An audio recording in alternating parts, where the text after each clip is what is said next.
para invitarlos nuevamente al seminario de ciberseguridad que hemos organizado también para ustedes el 24 de octubre, el Seminario Internacional de Ciberseguridad, un desafío global, cómo ganar la batalla. Este lo llevaremos a cabo en modalidad híbrida desde el Hotel Crown Plaza Corebicí en San José, como les decía, el 24 de octubre, y ustedes pueden encontrar el programa completo y detallado en la dirección seminariociberseguridad.com. Así que los invitamos a que ingresen también y se registren. Les recordamos que las plazas son limitadas, por lo que deben de reservar su lugar lo antes que les sea posible. Este es un evento donde reconocidos expertos, tanto nacionales como internacionales, compartirán los datos más actuales y relevantes sobre ciberseguridad. Como reconocimiento por haberse unido hoy a este webinar, les tenemos una noticia muy especial y es que ustedes podrán aplicar el código Ciber 2023, todo en minúscula, por favor, repito el código Ciber 2023, todo en minúscula, y las entradas virtuales les estarán quedando solamente en $20. Así que no pierda esta oportunidad especial y regístrese ya a este seminario, el más importante que realizaremos acá en nuestro país con estos invitados internacionales. Esta oferta será válida hasta este 30 de septiembre. Para Condigital, la Unión de Gobiernos Locales, el Instituto Tecnológico de Costa Rica e Innovatec, es un honor que nos puedan acompañar hoy. Agradecemos también muy especialmente a nuestros patrocinadores Diamante, GBM, PC Central, Soen, Huawei y a SWAT. A continuación los dejo con la señora Alicia Bendaño, consultora en transformación digital. Muy buenos días, doña Alicia, y adelante, por favor. Buenos días. Muchas gracias por estar presente en este segundo webinar que hemos realizado bajo el marco del seminario internacional que estamos organizando, denominado un desafío global, cómo ganar la batalla. Para lo cual contamos con la presencia del señor Iván Tattenberg, máster en Administración de Negocios de la Universidad de Tel Aviv. Es bachiller en Ciencias Políticas y Economía. Nació en Perú, estudió en Israel y actualmente vive en Costa Rica, donde ha logrado pues, mezclar sus pasiones en economía y recursos humanos y tecnología. Es gerente general de la empresa Hyson Costa Rica, empresa colombiana con amplia experiencia en soluciones empresariales por medio de la tecnología en materia de recursos humanos. Realmente con la empresa Hyson busca compartir mejores prácticas a nivel mundial en el tema de recursos humanos o talento humano. Entonces le damos la bienvenida al expositor y pues le agradecemos sumamente la presentación y su disposición. Adelante, don Iván. Buenos días, doña Alicia, ¿cómo le va? Gracias al revés, más bien gracias por invitarme, gracias por esa presentación tan honrosa, y qué bueno estar aquí para compartir con ustedes y ojalá que salgan algunas cosas buenas que podamos compartir entre todos. ¿Me confirman, por favor, nada más si ven mi pantalla? Voy a compartir, preparé una presentación, ojalá que no sea muy larga, una presentación cortita, un poquito para conocernos y para empezar a... Listo. Listo, ahí ven la presentación, ¿la ven bien? Sí, señor. Perfecto. Listo. Buenos días a todos. La idea aquí en el webinar es poder compartir un poquito con ustedes sobre ciberseguridad en recursos humanos. Es un área que no siempre se explora o no siempre se revisa. Em, Me gustaría si me pueden dejar en el chat mientras vamos exponiendo, si me pueden dejar en el chat preguntas o lo que fuera que vayan, cualquier inquietud que vayan teniendo y obviamente temas técnicos, ¿no? Si por ahí dejan de escucharme o dejan de verme, pues me lo avisan por favor porque me pasó en un webinar pasado y yo hablaba y ni cuenta nos dimos que se había cortado la comunicación aparte de la gente. Entonces, por favor, con toda confianza, aquí estamos. Listo. Un poquito como para empezar y para comentarles, ahí doña Alicia me hizo el favor de presentarme de forma tan elogiosa, pero básicamente Heinsohn y Heinsohn Centroamérica y yo venimos aquí con la idea de poder hablar de esas buenas prácticas o esas buenas experiencias que hemos tenido a lo largo de, creemos que somos una empresa que tiene una posición especial en el sentido de que está ubicada en toda la región de las Américas, desde Canadá y Estados Unidos por toda Latinoamérica, y además con muchos años haciendo esto, ¿no? Más de 45 años haciendo esto y por ahí encima de los 1000 clientes, que creo que nos da trabajamos muchísimo con el gobierno, entonces nos da una posición como diferente. Antes de poder hablar de ciberseguridad, hay que hablar de tecnología, ¿no es cierto? O sea, ¿cuál es esa data que vamos a resguardar? Y por ahí lo primero tiene que ver con el desarrollo organizacional de una compañía, ¿no es cierto? O sea, tenemos una compañía que tiene una serie de plazas y un control de planta y una estructura organizacional, y ese es nuestro primer nivel de información que tenemos usualmente de forma digital que tenemos que resguardar. Luego subimos un siguiente nivel y tiene que ver con todo lo que tiene que ver con la planilla. Hoy no vamos a hablar mucho del hackeo de la planilla del Estado, pero pues si alguien tiene preguntas ahí podemos conversarlo. Pero básicamente lo que dice es que inclusive cuando los salarios son públicos, como en el caso del sector público, tener todos los salarios englobados, ligados a una serie de cédulas y de informaciones, lo convierte en una base de datos sensible que no es pública. Porque hay una serie de consideraciones que tienen que ver con las personas que no necesariamente tienen que ver con los puestos. Cuando tuvimos un siguiente nivel, hablamos de toda la información que tiene que ver con el ingreso del personal a la compañía. ¿Qué tenemos ahí? Perdón. ¿Qué tenemos ahí? Tenemos toda la información que tiene que ver con el proceso de selección y reclutamiento, el proceso de contratación, inducción y elementos entregados, qué tiene cada persona, etcétera, etcétera. Todo lo que tiene que ver con ingreso, cómo se sale la gente de la compañía, bajo qué circunstancias, sus encuestas de desvinculación, sus derechos pagados o no pagados, etcétera, etcétera.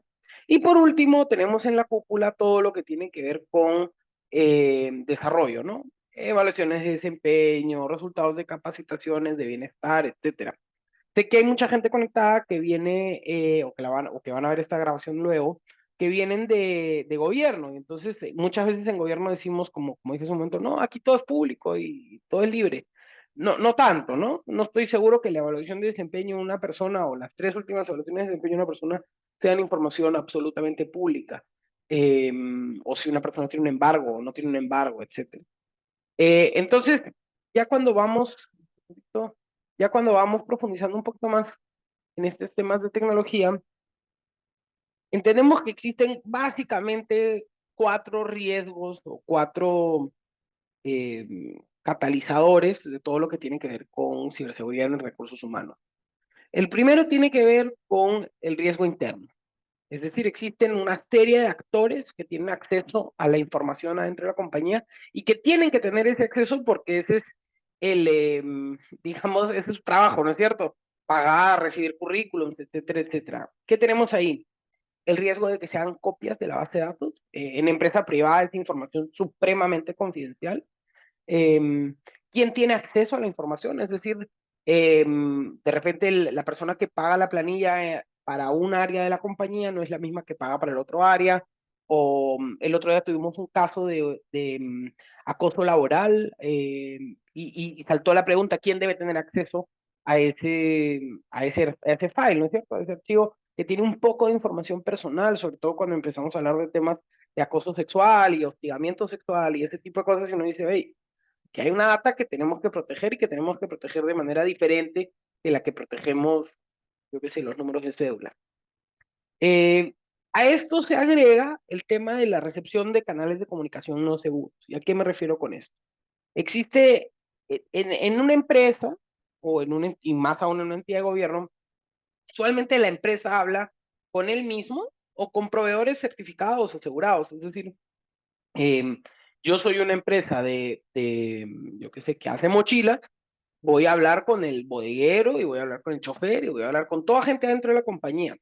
Recursos humanos, por su naturaleza, lo que hace es hablar con gente fuera de la compañía, ¿no es cierto? Con la gente que está tratando de ingresar a la empresa, con la gente que está saliendo de la empresa, abogados, etcétera.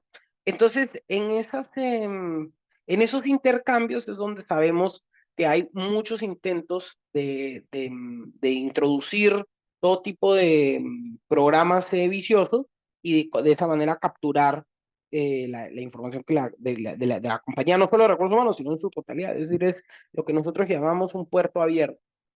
Luego pasamos al tercero, otro catalizador que dice, hey, el personal de recursos humanos no es un personal técnico, salvo algunas compañías muy particulares, la gente que trabaja en recursos humanos no es informática y no conoce y no tiene un conocimiento íntimo de los temas de recursos humanos, de los temas de ciberseguridad. Entonces, a veces hay un tema ahí de educación que no siempre podemos entender bien por qué no puedo hacerle clic a este CV o por qué de repente si me mandan un link para descargar unos certificados o unos diplomas, tengo que tener una posición diferente frente a esos riesgos.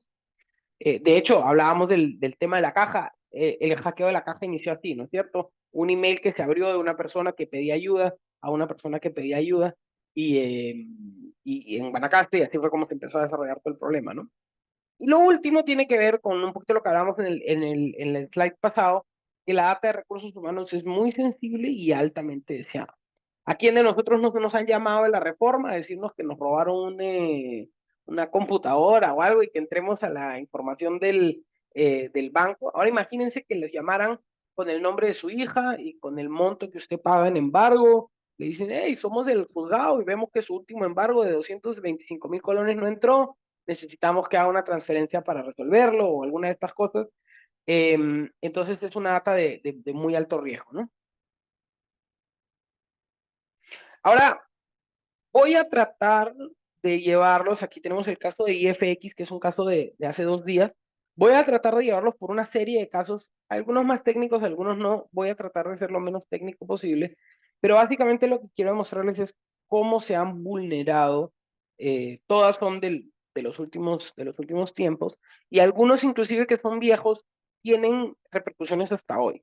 Entonces, este primero es el caso de IFX, que no sé si ustedes lo conocen. IFX es el proveedor de servidores más importante de Latinoamérica.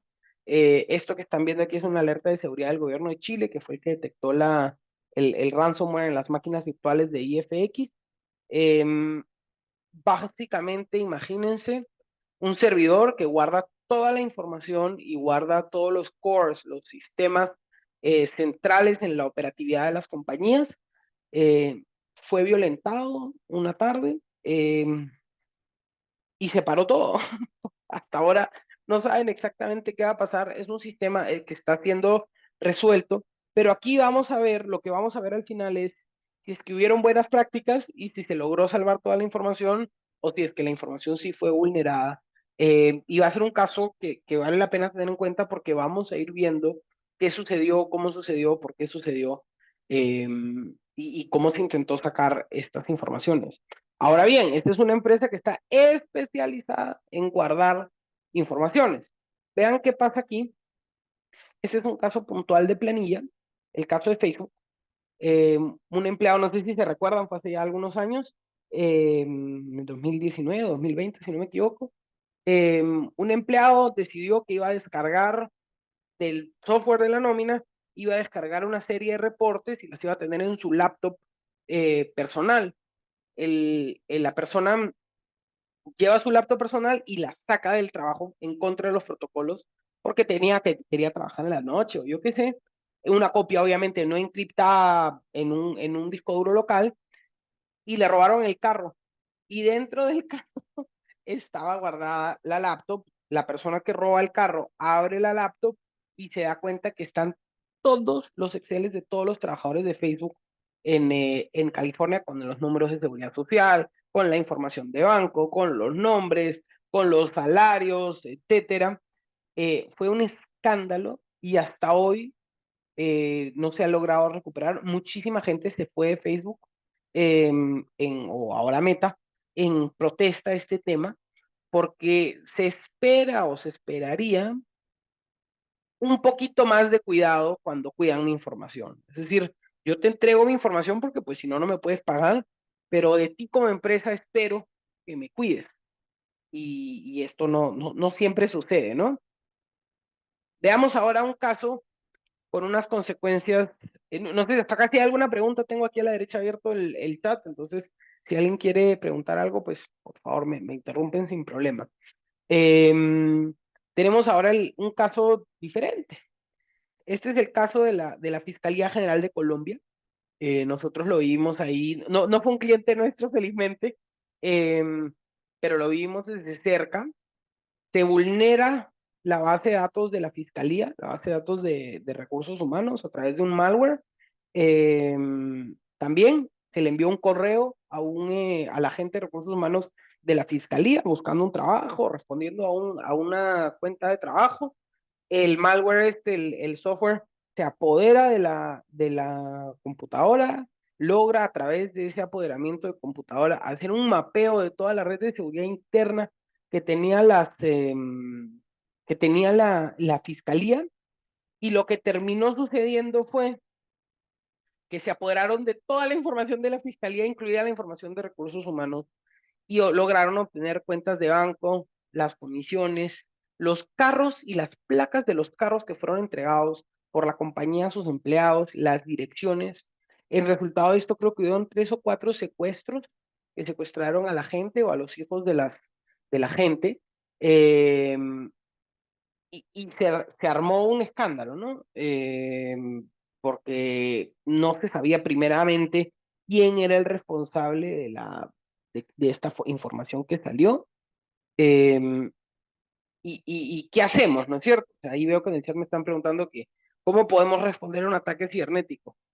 Antes de responder, que ahorita vamos a hablar de cómo se responden un poquito más adelante, nunca debimos haber llegado aquí, ¿no es cierto? Nunca debimos haber abierto ese email, nunca debimos haber respondido y descargado este tipo de archivos. Y hay una serie de actividades que podemos hacer, no solamente un antivirus y un firewall, sino utilizar medios intermedios, que son los que reciben estas informaciones y se encargan de escanear y de botar pues toda la basura.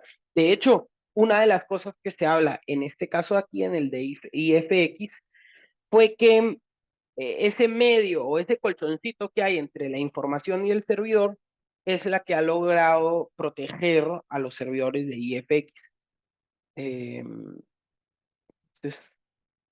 lo pongo aquí más como un tema a veces no pensamos en las consecuencias que puede tener un ataque, porque decimos, ¿qué importa? Aquí hay registro civil, cualquiera puede sacar el nombre de los hijos de una persona, y no siempre están así, ¿no es cierto? Un caso más. FEMSA, creo que aquí todos tomamos Coca-Cola. Dentro de la Coca-Cola de Costa Rica pertenece a una empresa mexicana que se llama FEMSA. Aquí también se llama FEMSA. Y lo que sucedió fue que se hackearon los servidores internos de FEMSA, y dentro de eso estaba la información de los costarricenses, de todo el equipo ¿cómo se llaman? De todo el equipo de Costa Rica. El hackeo fue hace, creo que fue 5 años, 6 años, y hoy día, hace un mes y medio, los hackers empezaron a liberar información con todos los sistemas de la cédula de identidad eh, de la gente que trabaja en Costa Rica. Entonces, inclusive cuando lograron recuperar los servidores y recuperar las informaciones, como esta gente se mantuvo parte de la información, pues ahora están haciendo de nuevo uso de toda esa información. Y otra vez logramos llegar al mismo problema que teníamos en Facebook al inicio, ¿no es cierto? No sabemos por qué la gente luego se termina yendo, porque pues nadie quiere que le roben su data, ¿no es cierto? Yo tengo que confiar en la compañía que tengo enfrente, eh, que me va a atender bien. Antes de seguir con los casos, voy a atender aquí unas preguntitas que me están poniendo en el chat un segundito. Mari Vargas pregunta, tengo la siguiente consulta. ¿Cuáles son los riesgos cibernéticos más comunes a los que se enfrentan los departamentos de recursos humanos? Yo creo que o bueno, por lo menos en nuestra experiencia, empieza siempre por información que llega con malware o phishing a través de correos. Resulta que eso como que combina el tema tecnológico con el tema de, con que las personas de recursos humanos tendemos a ser gente que nos gusta decir que sí, ¿no es cierto? Nos gusta ayudar. Entonces se combina la psicología de los empleados de recursos humanos con el hackeo tecnológico, con la parte tecnológica de los hackeos, y entonces creo que por ahí va el riesgo más importante de que sea el Departamento de Recursos Humanos quien recibe y accede o permite el acceso a toda esta gente estos cibercriminales, y lo que termina sucediendo es que pues, le abrimos la puerta sin querer queriendo a todo este poco de gente. Entonces eso por ahí por el tema de los riesgos. Eh, María Fernanda nos pregunta cuáles son las mejores prácticas de la seguridad de los datos de los colaboradores. Ahorita lo vamos a ver al final. Dicen que una buena pregunta es la que uno sabe la respuesta, y una excelente pregunta es para la que uno preparó un slide. Entonces tengo un slide al final con las mejores prácticas para la seguridad de datos, pero básicamente significa empezar con educación, y luego hay una serie de herramientas tecnológicas que podemos tomar para entender esos temas que ahorita vamos a detallarlos. Segundito. Ok. Luego, Seguros Continental, para garantizar la seguridad de las empresas en capacitar al máximo a las personas. Los sistemas no son 100% seguros, siempre habrá un 0.01 que puede ser un valor, un error humano. Me imagino que usted no se llama seguros, pero le comento, el 95% salió un estudio hace un mes y medio, 2 meses, perdón, 2 meses, que dijo que el 95% de los hackeos empiezan por error humano. Es decir, no es tanto un problema de sistemas, los sistemas están funcionando súper bien, sino que nosotros como humanos o como gerentes de recursos humanos o como operadores en las áreas de recursos humanos, no siempre tenemos primero la concientización de que la información que tenemos es confidencial, es valiosa y hay mucha gente que la quiere. Por ahí empezando. Y segundo, les voy a contar un caso que no tengo un slide, pero tengo el caso. En una entidad de gobierno aquí en Costa Rica, resulta que se tomó la decisión después del hackeo de que se iba a usar factor de doble autentificación.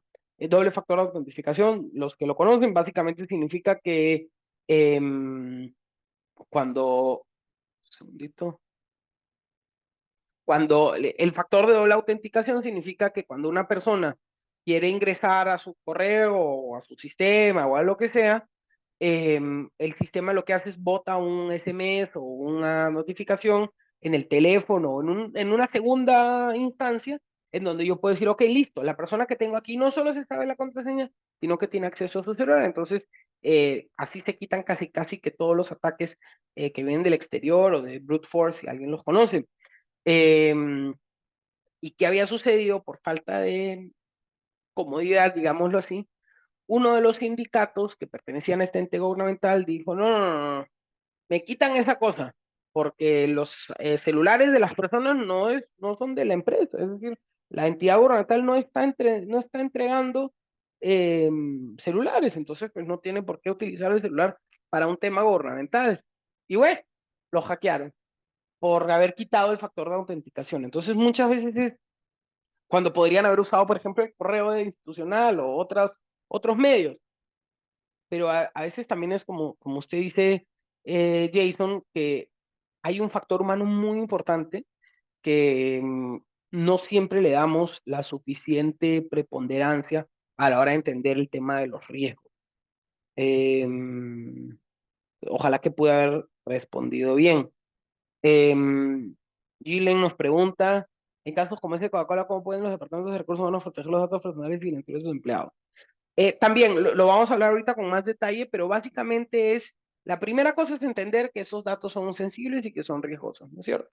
Y segundo, y un poquito lo conecto aquí con el slide que tenemos en la pantalla,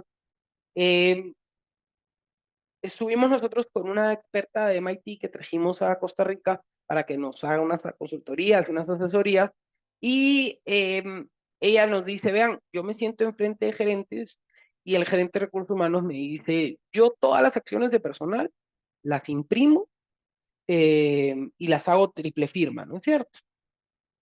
Y entonces esta señora de MIT le dice, ¿qué le vale más a usted? ¿El papel firmado en un AMPO ahí atrás? ¿O un archivo respaldado en una doble nube con una contingencia y con un backup y no sé qué? Y el gestor de recursos humanos no supo saber, no supo responder y obviamente pues éramos un poco de gente. Finalmente dijo, yo prefiero impreso, porque impreso lo tengo aquí atrás y pues ahí está. Y es un poquito lo que nosotros tratamos de decir. Nosotros tenemos un gestor documental, pues donde se archivan todas las informaciones y lo que siempre tratamos de decir es que al final el archivo digital hoy es bien gestionado, obviamente, es muchísimo más fidedigno y muchísimo más seguro que un archivo en un AMPO. Y no es por echarle tierra al AMPO, simplemente que en el AMPO uno no puede controlar quién le tiene acceso, cuánta gente tiene acceso, cómo se ve, cómo no se ve, si falta una hoja, la trazabilidad del acceso, no se puede confirmar que se ha entregado, etcétera, etcétera. Y entonces ahí pues esto genera todo un problema. Nosotros ahí, y ya con esto paso a la siguiente slide si no hay ninguna otra pregunta, nosotros tuvimos la primera vez que llevaron un cliente nuestro aquí a la corte en Costa Rica y lo que queríamos hacer era comprobar la validez de un documento electrónico frente a los tribunales, ¿no? Entonces, lo que nosotros habíamos entendido es que la persona que estaba demandando a nuestro cliente tenía un poco de papeles impresos y esos papeles impresos los tenía falsificados. Entonces, a través de una gestión documental correcta digital, pudimos demostrar que los eventos que esta persona alegaba no habían existido de hecho y pudimos ganar el caso o pudo el cliente ganar el caso. Pero básicamente esta es la idea, ¿no? Cuando yo tengo un PDF con firma digital, tengo atrás de eso firma electrónica, inclusive no firma digital de la que conocemos. Tengo detrás de eso un poco de cosas importantes eh, que no existen, todo lo que nosotros llamamos la metadata del contrato o de la acción de personal que no existe en un impreso, ¿no? Entonces, si está bien gestionado, eso puede quedar súper bien. Entonces, voy a pasar al siguiente caso, y es un poquito un caso de cómo podemos hacer las cosas bien. Y acá me disculpo que les traje un caso no de Costa Rica, seguramente que hay en Costa Rica muchos casos que se hicieron bien, pero me pareció que era más interesante ver un caso que no se ha escuchado aquí en las noticias. Eh, Llega un grupo de hackers muy conocido que se llama Anonymous y decide que va a hackear o a intentar hackear toda la red de universidades. Ahorita le comento a qué me refiero con doble nube, pero básicamente eh, eh, puede ser Drive y OneDrive, o sea, utilizar la nube de Google y la nube de Microsoft al mismo tiempo puede ser un buen esquema. Eh, entonces llega este grupo Anonymous, decide que van a atacar a Israel y que van a atacar todo el sistema de educación, de alta educación. Israel tiene 9 universidades, todas son estatales o en este momento ahora ya existe una universidad privada. Y lo que hacen es, a través de un ciberataque coordinado, atacan a las 9 universidades al mismo tiempo. En Israel existe una entidad centralizada que es la que se encarga de monitorear a nivel país todas las ciberincidencias, tanto para sector privado como para sector público. Logran detectar el intento de acceso aquí de la gente de Anonymous eh, y lo que termina sucediendo es que las páginas web, los hostings de la página web, sí logran ser vulnerados, pero todos los sistemas esenciales de la universidad son protegidos. El sistema de cálculo de notas, el sistema de las informaciones, las bases de datos, los temas de las investigaciones, todo es protegido por un buen monitoreo, un monitoreo constante. Finalmente es un ataque que se evalúa que costó entre 300 y 500 mil dólares en sacar adelante y más que bajar unas páginas web por 24 horas, no lograron hacer nada. ¿A qué me refiero? Que muchas veces, o por qué les traje este caso, es porque muchas veces no somos conscientes de que de que se puede hacer de otra manera. Es decir, no somos manos arriba, atáquenme frente a los hackers. Muchas veces existen herramientas para monitorear y a veces ahí me preguntaban hace un momento cuáles son las mejores herramientas. Pues poder como empresa tener un buen monitoreo o una empresa que nos monitoree. Porque si alguien nos está monitoreando y nos están monitoreando bien, pues me ahorro tener que hacer, respondiendo a la otra pregunta, ¿qué hago una vez que me hackearon? Una vez que me hackearon ya es otro problema. Es un problema mucho más complejo, más técnico. Nosotros como Departamento de Recursos Humanos, ¿qué podemos hacer una vez que estamos hackeados? Pues nada, darle nomás, hágale. No hay mucho lo que hacer, pero sí podemos hacer mucho en temas de prevención y antes de que nos hackeen. Entonces aquí, siguiendo la pregunta de don Luis y otras preguntas que se hicieron antes, ¿qué cosas son o cuáles son mis consejos o mis tips para ciberrecursos humanos, ciber HR en general? Lo primero que nada, lo peor que pueden hacer es tener archivos, lo que se conoce como archivos locales. Para los que estemos aquí presentes, que pagamos o que pagan la nómina en Excel, la planilla en Excel, por favor no tengan ese Excel guardado en el desktop de la computadora, ¿no es cierto? O en mis documentos. Digamos, siempre nosotros recomendamos utilizar un sistema para pagar y calcular la planilla, pero digamos que lo peor que podría suceder es tener una copia local. ¿Por qué? Porque las copias locales son muy fáciles de hackear, no tienen que pasar por ningún firewall, digamos, una vez que ya está infectada la computadora.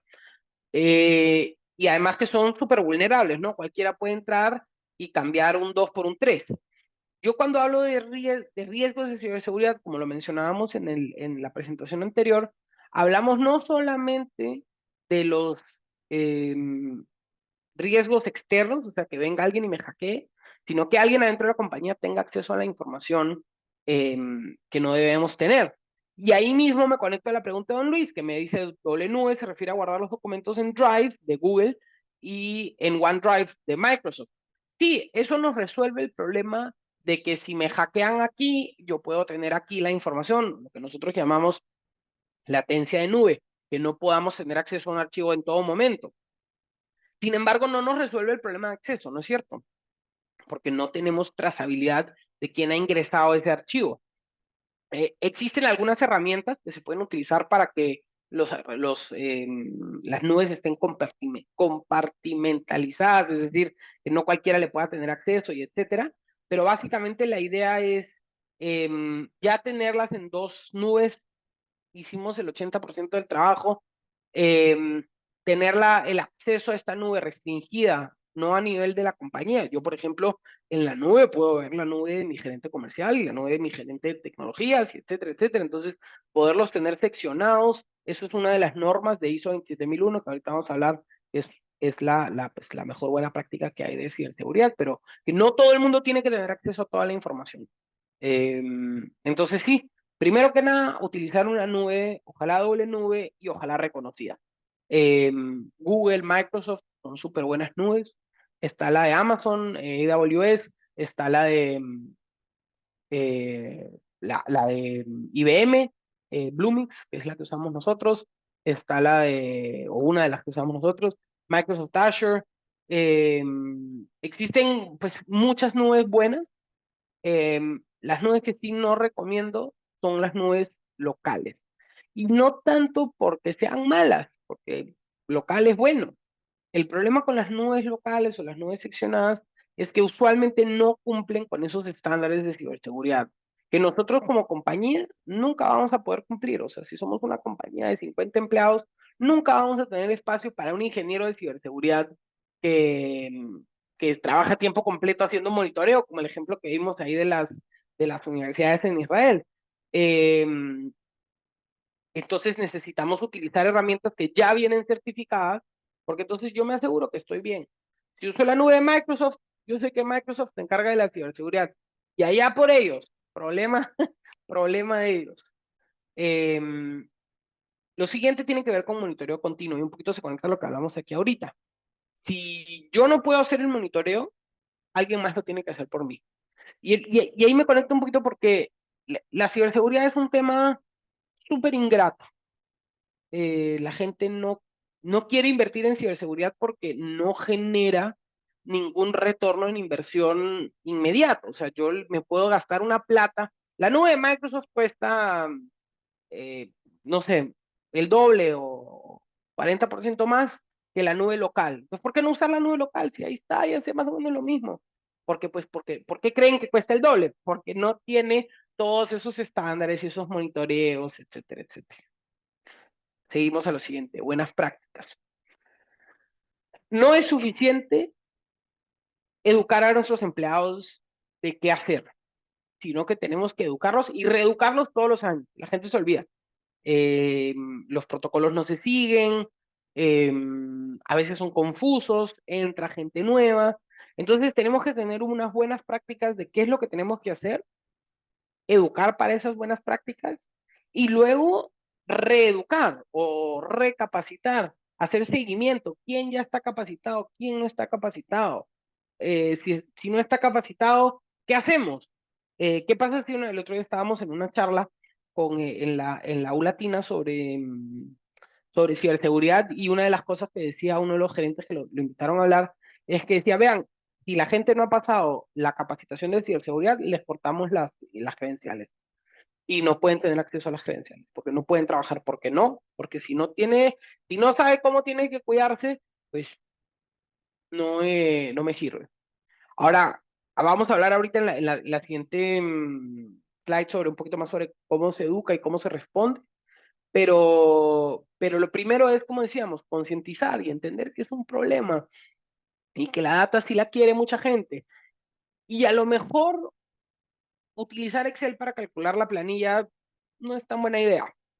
No solamente por los errores que puede tener a la hora de hacer el cálculo y etcétera, sino que no tiene todas esas buenas prácticas que requerimos de un sistema, es decir, la trazabilidad del documento, que sí se ejecutó en el periodo correcto, que la novedad sí está influyendo en el cálculo de lo que necesito que influya, que nadie tiene acceso a los embargos, que los comprobantes salen de manera automatizada, porque entonces esa buena práctica, digamos, traer el Excel a un software nos va a ayudar muchísimo a mitigar todos estos riesgos que tenemos al tener un manejo manual o casi manual de nuestras planillas y de nuestra gestión de recursos humanos.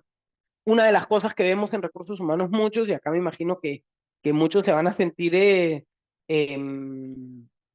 digamos, identificados, tiene que ver con Google Forms.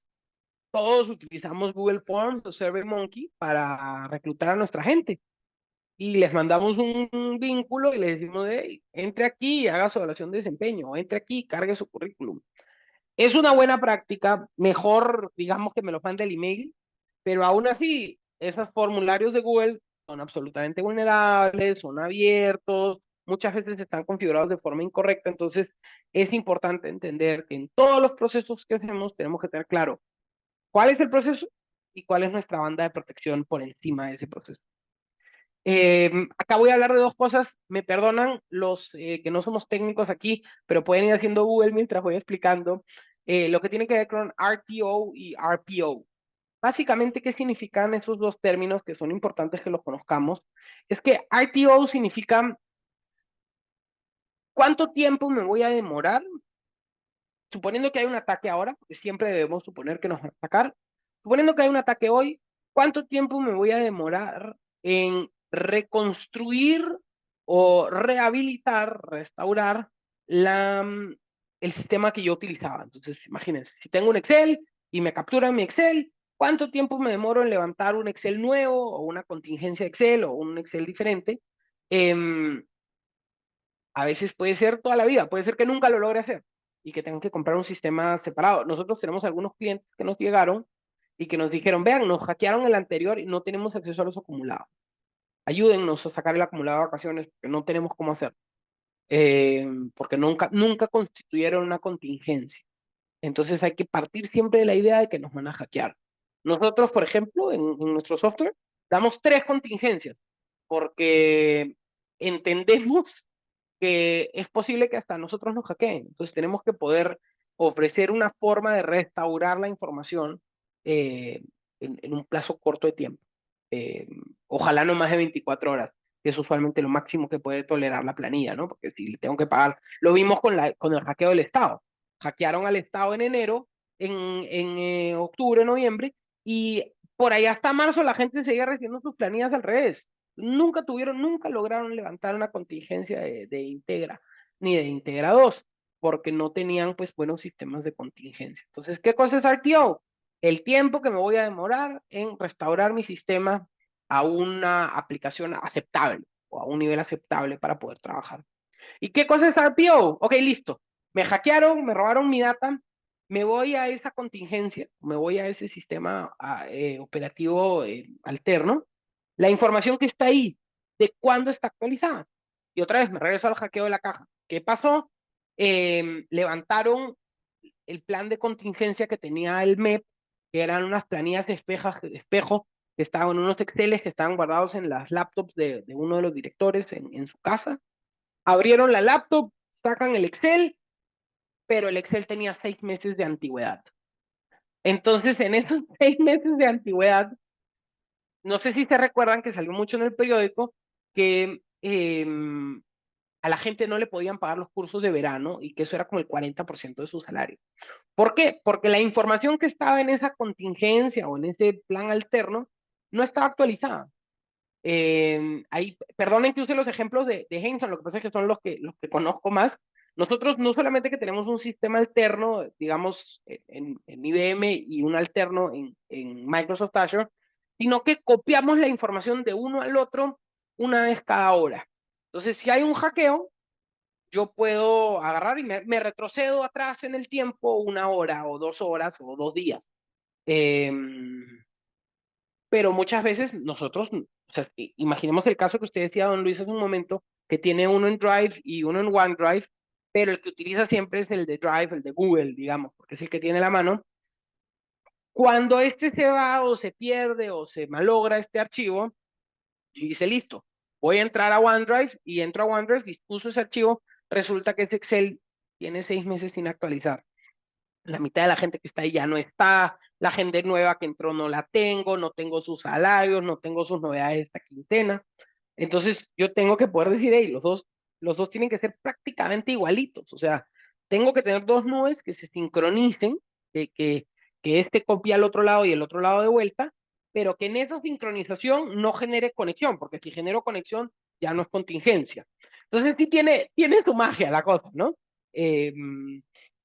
¿Cuál es el plan de contingencia que debe tener? Pues el que usted considere correcto. Nosotros consideramos, y les comparto el que usamos nosotros, no significa que tienen que usar el mismo.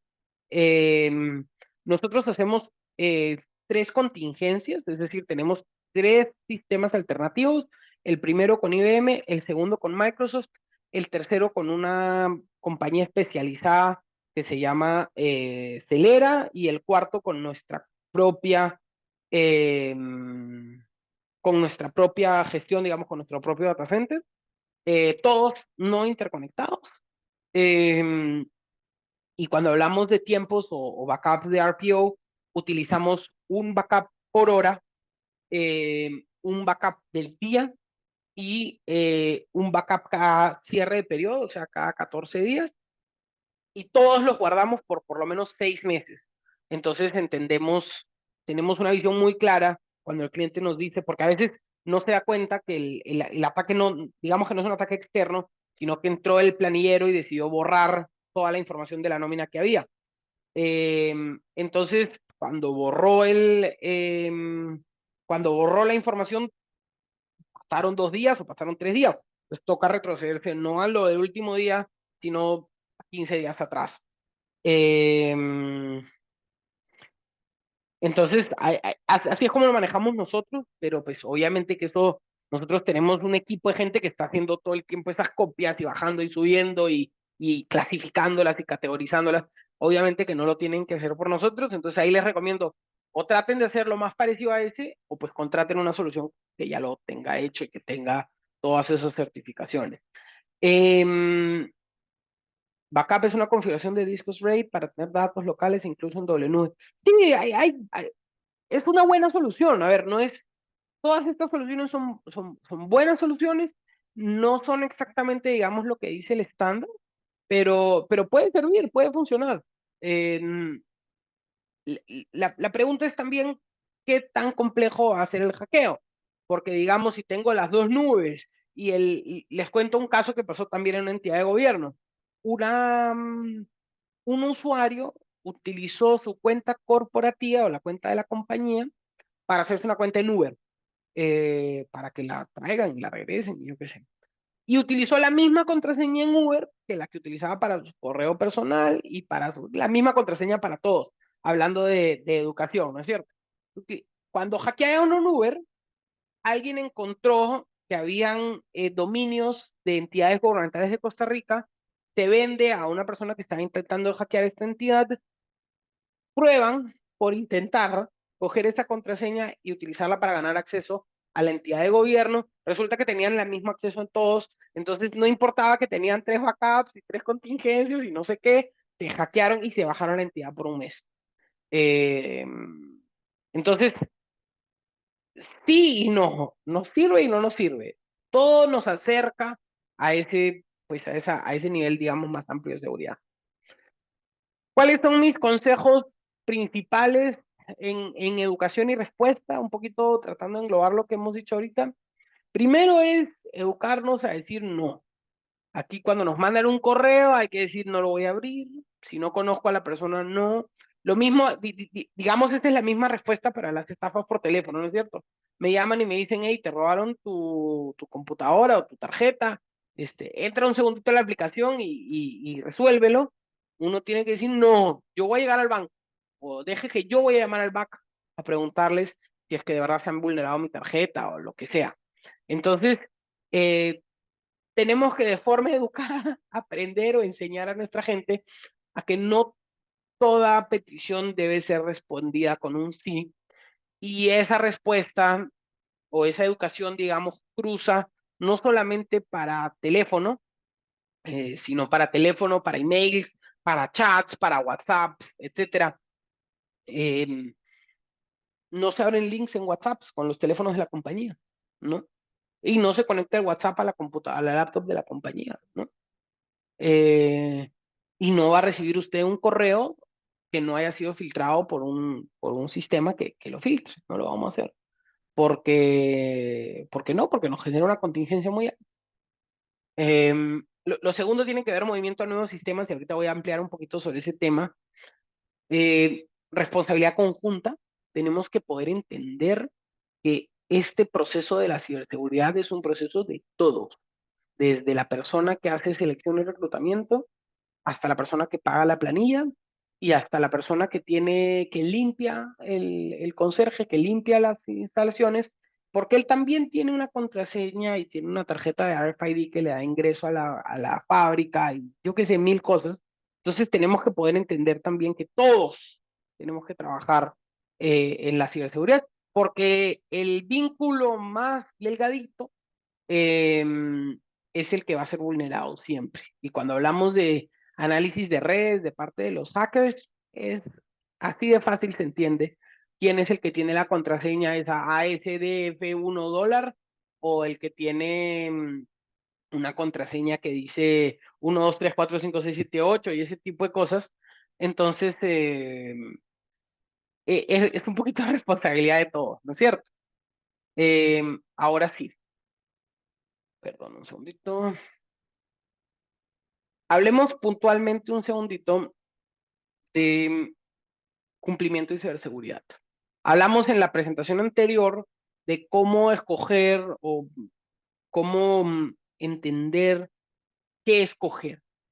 Y aquí un poquito tratando de responder lo que decía don Luis y cómo hago un esquema de backup y cómo hago un buen esquema. Sí, hay que intentar tener un esquema de backups interno de la compañía lo mejor que se pueda. Pero también hay que entender nuestras limitaciones, que no somos expertos en ciberseguridad. O sea, yo soy el gerente de la compañía y tengo un gerente de ciberseguridad y él sabe más que yo porque ese es su trabajo. Entonces tenemos que entender también un poquito que nuestra información es vulnerable, que cada día 70% de los ataques en Latinoamérica van a ser dirigidos a empresa privada. Y dentro de eso, ¿qué es lo que les refiero? Busquen compañías que sean, que obedezcan a ciertas certificaciones internacionales. Les voy a dar dos que son, digamos, opcionales y dos que sí son hiper obligatorias cuando sea que estén pensando en migrar a un nuevo sistema, el que sea. Primero lo que hablamos, nube reconocida, Azure, Bluemix, Google, AWS, son, digamos, las top 4. Vean o revisen que los softwares o las soluciones que están buscando tienen sistemas para hacer backup y para hacer contingencias y que ellos les ofrecen un plan de contingencia y que ellos les ofrecen un plan de recuperación y que les dicen cuál es su RTO y que les dicen cuál es su RPO para que no lo tengan que hacer ustedes por si es que ese no es el core de sus negocios. Existen dos certificaciones que son absolutamente vitales en temas de ciberseguridad. La primera es la ISO 27001 o ahora que viene la ISO 27002. Es muy costoso cumplir con esa certificación para las compañías, pero una vez que las tienen, uno se asegura como cliente que, pues, que la compañía está cumpliendo con mis estándares de ciberseguridad, los más altos que hay hoy día en el mercado de ISO 27001. Y la otra, que digamos ISO 27001 tiene que ver con cómo se protege la compañía frente a un ataque, o cómo tiene buenas prácticas que lo previenen ser atacado. Y la otra, que es la ISAE 3402, esa es menos conocida, tiene que ver con todo lo que se maneja con el monitoreo. Realmente es como la ISO 27001, pero mucho más poderosa, mucho más profunda, mucho más costosa y difícil de obtener. Entonces, si ustedes están comprando una nueva solución y ven que tienen esas 12 certificaciones, listo. Ya no necesitan preguntar nada más y no tienen que estar construyendo sus sistemas a lo interno. Las otras dos certificaciones que son complementarias y que a nosotros nos gusta mucho hacer hincapié sobre ellas, tiene que ver con ISO 9001, que habla básicamente de la certificación de los procesos tanto a lo interno como a lo externo. Y la otra, que esa sí es muy poco conocida, que se llama AICPA, que es una certificación que habla sobre cómo se generan reportes y trazabilidad y que estos reportes no... Porque muchos softwares lo que tienen es que cuando uno va a hacer un reporte, uno hace clic y ¡boom! Baja toda la información de la compañía. Eso a veces se quiere, pero a veces lo que se quiere hacer es limitar el acceso a estos reportes a partir de ciertos factores, etcétera. Entonces ese es un poquito el marco. Espero que haya dado respuesta a todas las preguntas. Si alguien tiene alguna pregunta adicional, por favor, me la van poniendo aquí en el chat o no sé si quieren abrir micrófonos, cámaras, como lo deseen. Aquí les dejo nuestra información por si alguien necesita contactarnos, pero básicamente la lección con la que le quiero dejar es que el primer paso hacia unos datos más seguros son la concientización y la educación de que estos datos hay que protegerlos. Por ahí empezamos. Bueno, muchas gracias, don Iván, por su exposición. Realmente interesante. Vamos a ver si hay más preguntas del público. Si no, pues yo tengo algunas preguntas y tal vez afinar un poquito pues el tema. Sabemos que en una empresa todos estamos sujetos a cualquier tipo de incidente y si no tenemos un plan muy claro de continuidad del negocio, porque podemos tener un plan de contingencia, como usted lo señala, para tener backup, tener una serie de elementos, pero tenemos que tener un plan de continuidad de la operación. Dentro de su experiencia, ¿cuáles son esos planes? Porque las oficinas, cada oficina, tanto de recursos humanos o la oficina de finanzas o la oficina de cualquier área del negocio, tiene que tener ese plan de continuidad certificado y probado, porque la continuidad puede darse no solamente por un hackeo extremo que paralice la organización, ¿verdad? Y que pueda afectar el tema de ejecución de las planillas o el pago de los empleados o funcionarios, ¿verdad? Que eso es tocar pues el alimento de las personas, ¿verdad? Y es sumamente importante. Pero dentro de la estrategia que se establece dentro de una empresa para la continuidad, ¿cuáles son esas recomendaciones? Usted dice, bueno, hay que certificar las entidades, el software, hay que tener en la nube, tener doble, pero si ya se da, hay que tener un plan de continuidad para que pueda seguir la operación. Entonces, ¿qué le parece? Tal vez si Le nos puede comento, ampliar. el, el, el problema empieza, ya si vamos a hacer un plan de contingencia, un plan de respuesta, el problema empieza con determinar cuáles son esos servicios esenciales para la compañía. Yo necesito poder, no sé, si seguimos el ejemplo con la compañía esta de mochilas, yo tengo que poder seguir recibiendo mis importaciones, yo tengo que poder seguir abriendo las tiendas, yo tengo que poder seguir pagándole a la gente. Listo. Eso, y cobrando las mochilas, digamos, cuando el cliente se las lleva. Esos son mis servicios esenciales. Y esos son los que tienen que tener prioridad a la hora de ser protegidos y de ser respetados, etcétera, etcétera. Ahora, el hackeo es un ejercicio que nos lleva al extremo, nos lleva al final de nuestras habilidades y de nuestras capacidades. Yo tengo que poder decir antes del hackeo, hacer pruebas. Hay compañías que se especializan en hacer pruebas eso se llama responsible hacking, que buscan nuestras debilidades y nos ayudan a encontrar pues, por dónde nos va a morder el perro. Eh, pero solo el hecho de sentarse a pensar, ok, listo, yo trabajo siempre con estas tres soluciones o con estas tres herramientas, ¿cómo las protejo? Les doy una capa adicional de protección. Te puedo contar que aquí en Costa Rica la empresa privada está muy desprotegida, entonces solamente tener un poquito de protección goes a long way, ¿no? Nos va a ayudar un montón en, en lo que, o diferenciarnos. ¿Ha escuchado esa idea de que cuando viene un ladrón a robarse una casa, eh, va y lo primero que hace es prueba las puertas, ¿no es cierto? Y prueba cuál de las puertas se abre primero. Eh, entonces la idea es que nuestra puerta esté cerrada para que cuando venga el ladrón y pruebe nuestra puerta no la pueda entregar. Entonces sí, es un poquito pegar todo, ¿no? Si pegamos toda la presentación, vamos a tener un plan estratégico de cómo responder frente a una respuesta, un plan de prevención o las actividades que quiero tener antes de que me ataquen y un plan de respuesta para que si falla uno y dos, ¿qué voy a tener? Entonces voy a tener sistemas alternativos, backups, contingencias, etcétera, etcétera, etcétera. Y si me permite, doña Alicia, aquí están preguntando si la capacitación es la principal fuerte de protección. La respuesta es sí y no. La Yo más bien capacitación, le diría cuál es esa estrategia, porque según su experiencia, cuál es esa estrategia, porque la capacitación tiene que darse continuamente. Entonces tenemos exacto. que tener un plan estratégico de capacitación que vaya a todos los niveles, ¿verdad? Y recursos humanos, pues tiene también un rol importante en esa área, digamos, en potencializar las capacitaciones que deben de llevar los funcionarios y los empleados y los mismos personas que trabajan en área de recursos humanos. Entonces tenemos que tener como una estrategia, un plan estratégico de capacitación. Sí, yo le voy a dar un ejemplito para explicarles esto que a mí me encanta siempre sobre por qué Galileo logró descubrir lo que logró descubrir en astronomía. Y se debe principalmente a dos razones.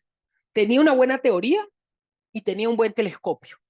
Antes de Galileo, no, puede ser que había gente con muchas buenas ideas, pero no tenían el telescopio lo suficientemente afinado como para poder ver las estrellas y los planetas y decir, bueno, aquí hay un sistema que se mueve así, etcétera, etcétera.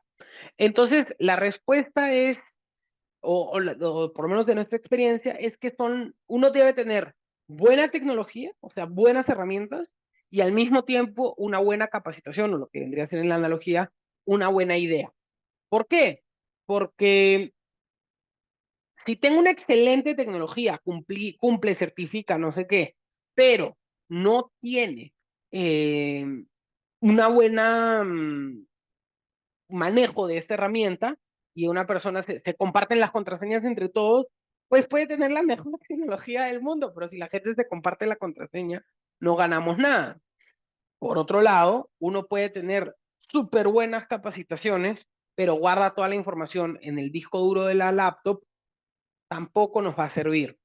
Ninguna de las dos es un extremo. Yo tengo que poder tener una tecnología lo suficientemente aceptable para que no me hackeen y al mismo tiempo tengo que tener muy buena educación para que apliquen esta tecnología de forma correcta.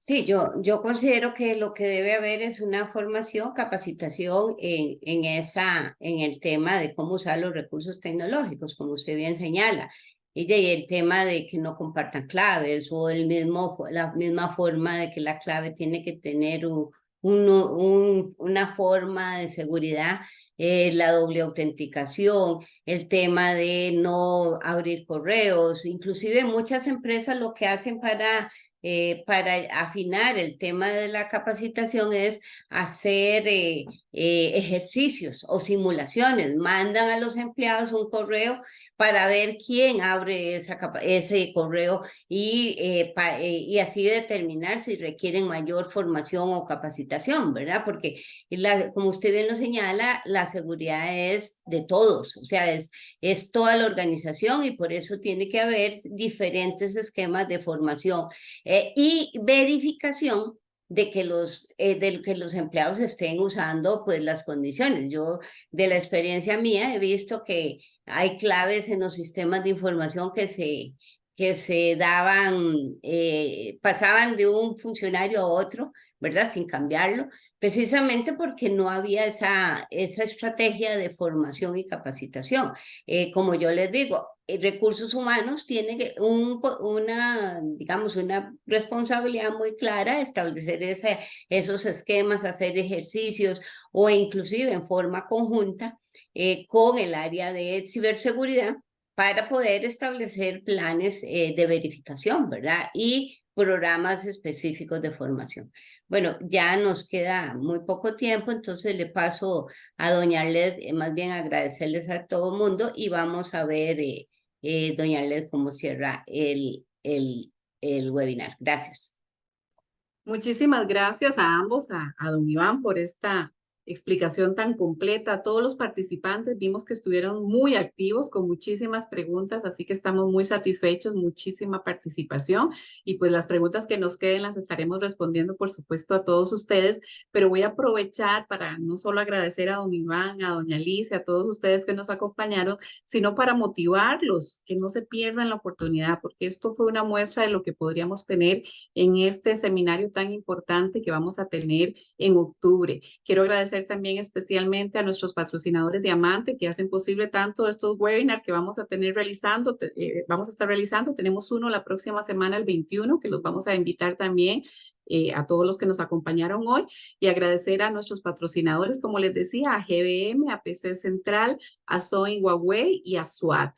Les esperamos, como les digo, en los próximos webinars y por supuesto que los estaremos esperando en el seminario el 24 de octubre. Recuerden que ustedes por acompañarnos hoy tienen una tarifa especialísima si aplican el código CIBER 2023, todo en minúscula. Y las entradas las entradas virtuales al seminario les van a quedar solo por $20. Así es que háganlo ahora mismo. De una vez váyanse al sitio web y apliquen este código y quedarán de una vez inscritos y no van a perder su lugar. Esta oferta es válida hasta el 30 de septiembre. Nuevamente, muchas gracias a todos y todas. Que tengan un lindísimo día y los esperamos también en el próximo webinar de la próxima semana. Muy buenos días.